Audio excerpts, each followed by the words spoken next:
Je taille donc la membrane dans une feuille de clinquant de 7,5 centièmes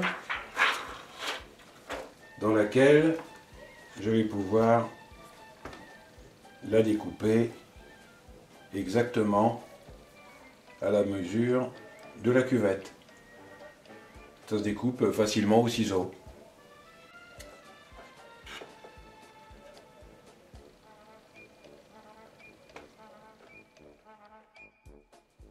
J'ai installé la membrane au-dessus de la cuvette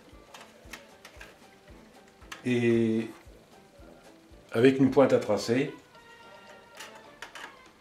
en la mettant bien d'aplomb, je perce avec ma pointe à tracer, ça évite de la déchirer et à chaque fois je remets l'écrou et ainsi de suite tout autour. Et au fur et à mesure du percement, j'installe donc le petit écrou pour éviter que la barrette ne bouge par rapport à l'ensemble.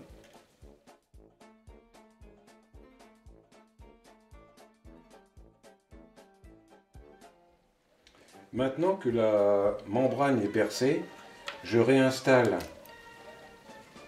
les barrettes et les vis.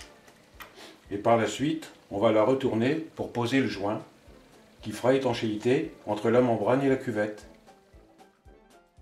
Je vais prendre une petite planchette pour pouvoir la retourner sans faire tomber les vis. Et je vais pouvoir installer mon joint d'étanchéité.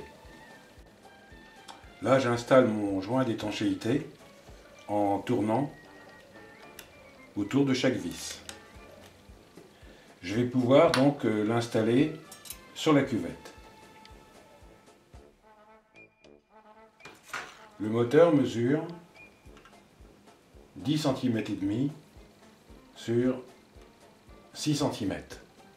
Le moteur est complet, il va falloir resserrer l'ensemble des vis. Alors pour cela, je prends une clé adéquate, clé de 7, et donc je vais maintenir l'écrou.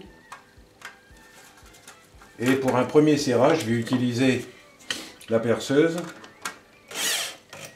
sans forcer.